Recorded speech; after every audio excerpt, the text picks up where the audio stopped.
August 2005, Fortaleza, Brazil. In the middle of a quiet neighborhood, hidden among old houses and crooked sidewalks, a small rental property sat at the corner of Rua Tiuti. Nothing about it stood out.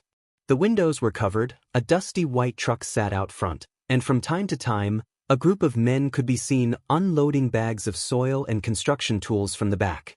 To the neighbors, it was just a new landscaping company, one of many in this lush coastal city.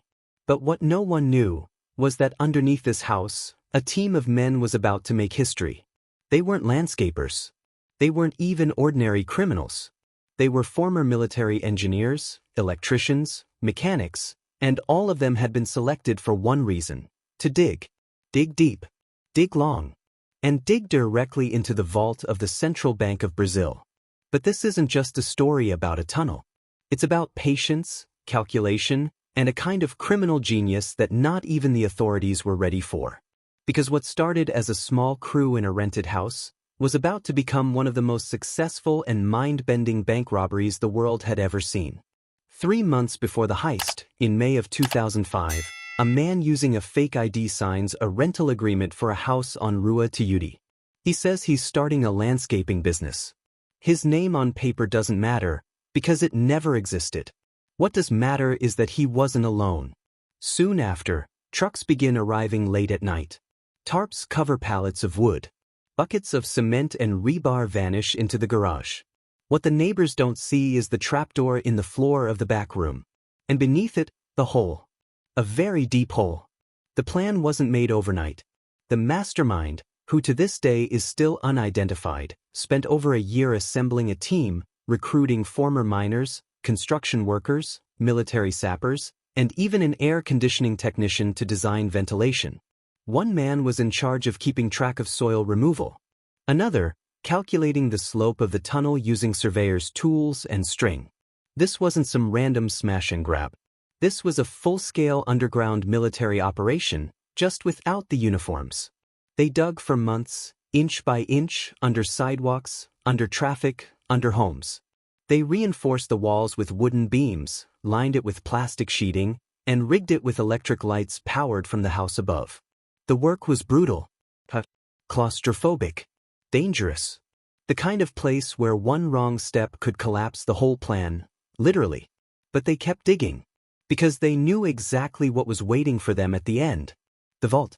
And inside that vault, millions in untraceable cash.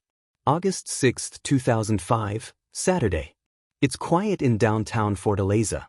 Offices are closed, banks shuttered, and the central bank sits in silence. Deep inside, beyond layers of reinforced concrete, lies the vault, where over 160 million reals in 50 real notes sit stacked in sealed packages, waiting to be destroyed. At least, that was the plan. Because that night, the floor opened. From underneath the vault, a small crack appears in the concrete. Then another. And then, after 3 months of digging and hiding and sweating underground, the final slab gives way. Dirt falls in. A flashlight beam cuts the darkness. Then, one man, then two, emerge into the very heart of the bank. They're calm, silent, surgical. No alarms. No guards.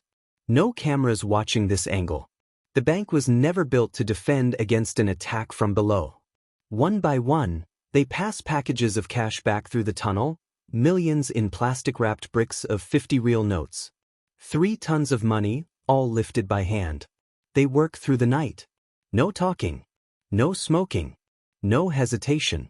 Outside, the city sleeps. Underground, the vault is emptying. By morning, it's done. The floor is sealed. The tunnel is closed. And the house on Rua Tiuti? Abandoned. Music drops to eerie silence.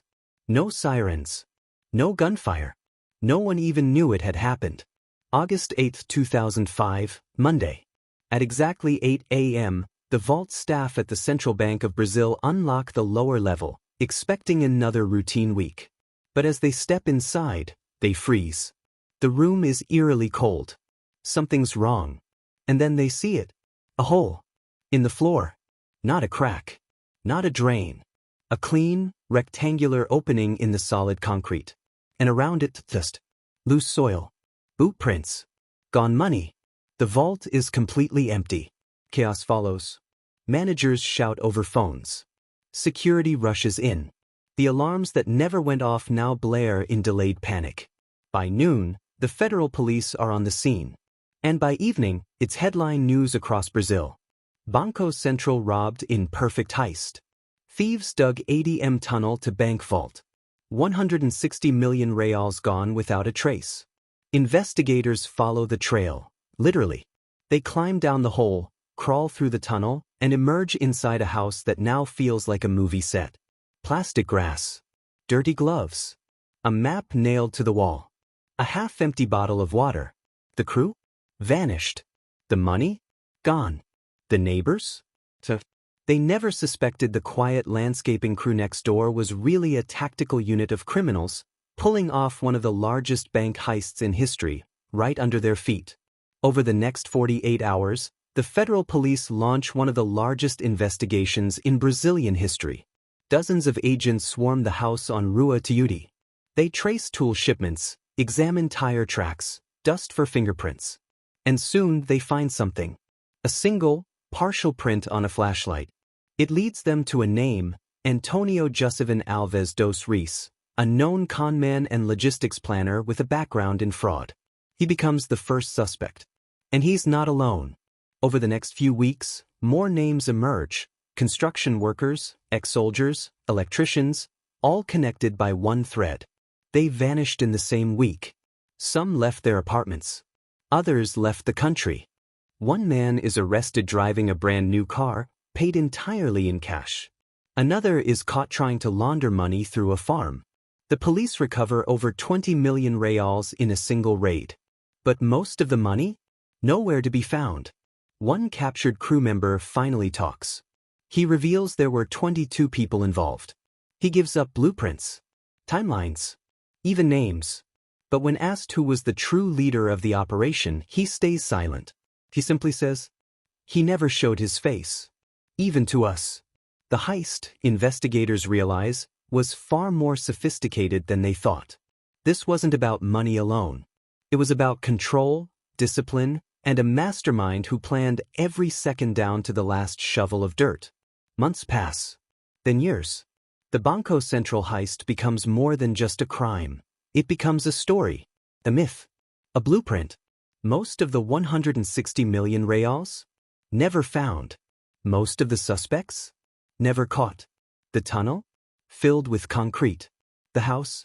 Demolished. But the echo remains. One suspect claims the mastermind used multiple fake identities and disappeared abroad with his cut. Another rumor says some of the money ended up in Paraguay, traded for silence and safety.